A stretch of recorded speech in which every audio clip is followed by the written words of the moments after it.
पहली बार ऐसा लगा कि मैं भी भाग्यशाली हूँ। कहते बेटे तेरे को बचपन से भक्ति मिल गई, और क्या चाहिए? तेरे को परमात्मा मिल गया, तेरे को और क्या चाहिए? तो मैं परमात्मा को, मतलब आप विश्वास नहीं करोगे, गुरुजी कभी खड़े नहीं होते, सिंहासन पे खड़े होके बोले आजा मेरी भाग्यशाली बेटी। उन्होंने मेरे को जप्पी में ले लिया, मेरा बेटा आ गया। मेरी बेटी परमात्मा पाना चाहती है, देख तेरे सामने खड़ा है परमात्मा, कर ले सेवा बेटा चरणों की। तो मैंने उनकी सेवा करी परमात्मा की।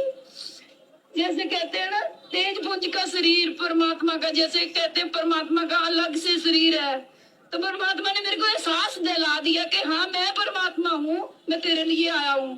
कहते बेटे परमात्मा ने मेरे लिए मेरे सिर पे हाथ रख के शब्द गाया, क्यों भूली घर अपना मन में देख विचार।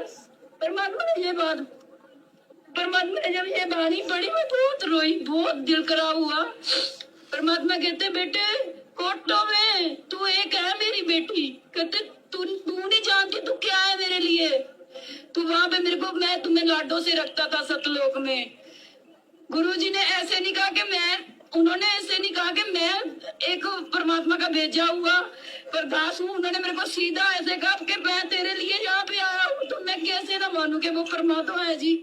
बंदी छोड़ सतगुरु रामपाल जी भगवान की जय हो। बंदी छोड़ सतगुरु रामपाल जी भगवान की जय हो।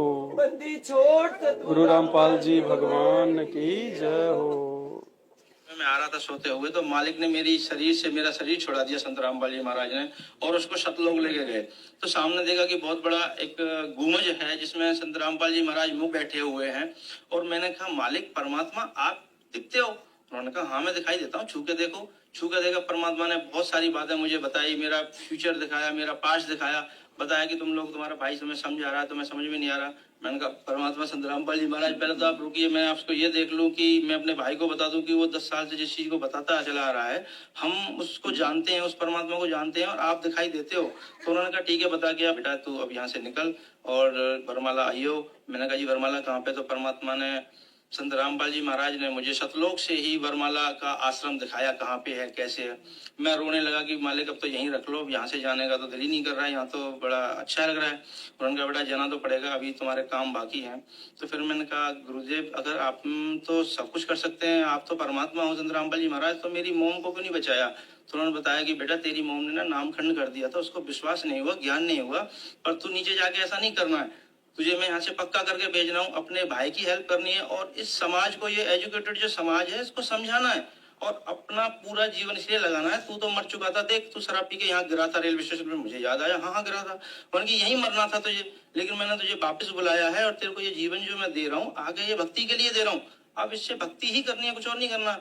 मैंने कहा ठीक है जी, लेकिन मैं तो कब आ जाऊंगा जल्दी? उन्होंने कहा बेटा मैं नीचे तुम्हारे साथ ही रहता हूँ, मैं पृथ्वी पे बैठा हूँ, तो जाएगा मुझे मिलेगा तो मुझे देखेगा कि तुझे कोई दिक्कत नहीं आएगी। मैंने कहा ठीक है जी, अब तो परमात्मा मुझे फिर जाने दो। परमात्मा ने मुझे वापस लाया, मैं अपनी माँ के 12-13 जितने भी करने थे वो किए। जैसे ही माँ के 12 बजे मैं वहां से निकल लिया सतलोक आश्रम वरवाला के लिए। जब मैं निकला वरवाला के रेलवे स्टेशन पे पैर रखा तो लगा कि मैं परमात्मा की संत रामपाल जी महाराज शरण में आ गया। जैसे ही मैं लाइन लगा के गुरु जी के पास पहुंचा तो मेरे से नाम दीक्षा देने से पहले भगत जी ने कहा कि भगत जी ये कुछ नियम है, इनको पढ़ लो। मैंने कहा भगत जी कैसी बातें कर रहे हो आप? संत रामपाल जी महाराज परमात्मा से मिलने के लिए अगर 1 लाख नियम भी होते तो मुझे मंजूर है, ये तो छोटे मोटे नियम है, शराब छोड़ दो, गुटखा छोड़ दो, मांस छोड़ दो और ये देना लेना छोड़ दो, ये तो सारे नियम समाज को बिगाड़ने वाले हैं। अच्छे नियम जो हैं वो परमात्मा के पास हैं और मुझे संत रामपाल जी महाराज से नाम दीक्षा ही लेने के लिए मैं इतनी दूर से आया हूँ। तो उन्होंने कहा भगत जी अच्छी बात है, तो आप नाम दीक्षा लीजिए। जैसे ही मैंने नाम दीक्षा लिया, थोड़ी देर भंडारा किया, परमात्मा से मिला, तो परमात्मा वही परमात्मा जो सतलोक में बैठ के मुझे समझा रहा है वो परमात्मा वहां जमीन पे घूम रहा है। संत रामपाल जी महाराज परमात्मा जमीन पे घूम रहे हैं। मैंने सोचा यहाँ सबको शायद पता नहीं है परमात्मा के बारे में, तो गुरुजी जैसे आए कह रहे हाँ भी आ गया। मैंने कहा परमात्मा संत रामपाल जी महाराज आप यहाँ घूम रहे हो? यहाँ तो मैं गुरुजी के पास गया कान के पास, तो मैंने कहा यहाँ तो किसी को पता ही नहीं है आप परमात्मा हो। कह रहे बेटा यहाँ तो कोई किसी को नहीं पता, लेकिन ज्ञान के द्वारा यहाँ सबको पता चलेगा बेटा, कोई बात नहीं। मैंने कहा बंदी छोड़ सतगुरु रामपाल जी भगवान की जय हो। बंदी छोड़ सतगुरु रामपाल जी भगवान की जय हो। बंदी छोड़ सतगुरु रामपाल जी भगवान की जय हो।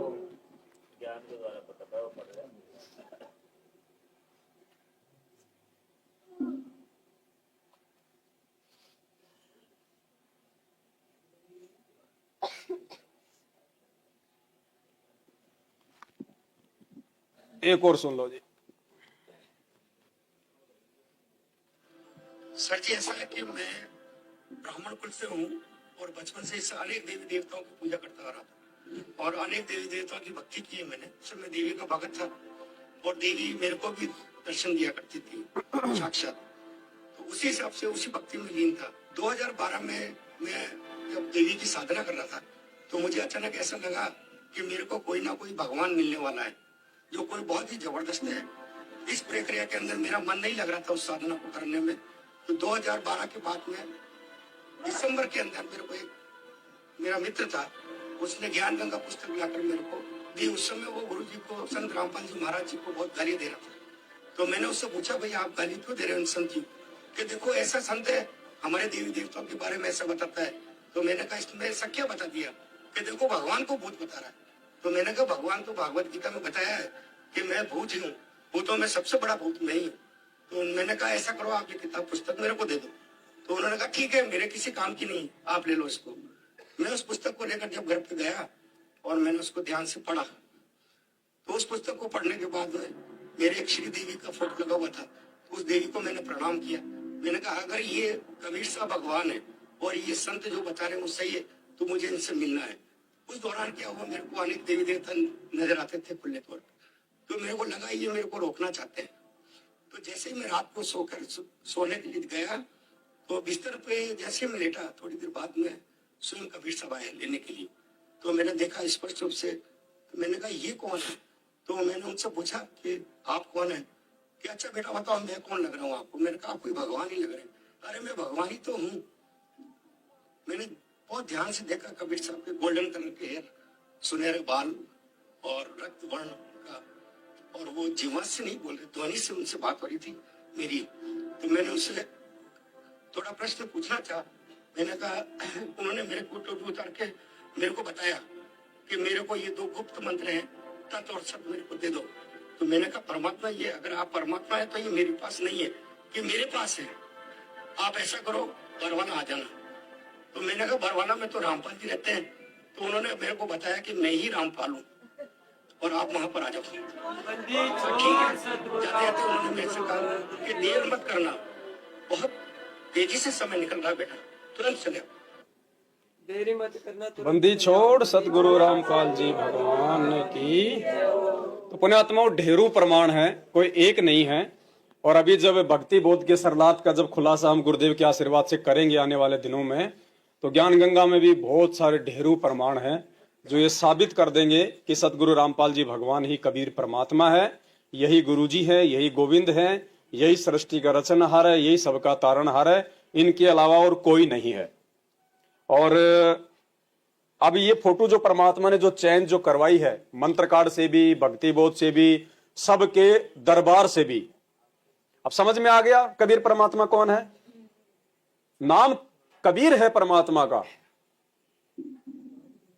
और गुरुदेव ने एक सत्संग में क्या बताया कि तुम ये ना सोचना कि वो कबीर जी आएगा तो वो टोपी टापी लगा कर वो डाडी डूडी वाला आएगा और कि वो ही कबीर है, कि हम तो उसी को मानेंगे कबीर की यो ही है कबीर। काम बनेगा। क्या कह रहे हैं परमात्मा, संकेत कर रहे हैं कि ये ना सोचना कि अगर आज कबीर जी आएगा तो डाडी डूडी लगा के आएगा, टोपी टापी लगा के आएगा। आज ये दास आपके पास है और अब कबीर परमात्मा आ जाए। अब जरूरी नहीं है वो कबीर भगवान इस स्वरूप में जो आप रोज देखते हो, दाढ़ी दूढ़ी बुढ़ाकर टोपी टापी पहन के ना, वो किसी भी रूप में आ सकता है।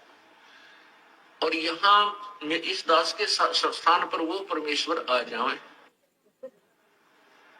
और आपके साथ ऐसे ही ज्ञान देवे, आपको आशीर्वाद देवे, मिले, सत्संग करें, तो आप उनके साथ क्या व्यवहार करोगे। अब जो पुण्यात्मा है वो तो समझ गए होंगे क्या व्यवहार कराएंगे कि परमात्मा की तलाश है, परमात्मा सामने, फिर व्यवहार के फिर तो समर्पण होगा। तो कहने का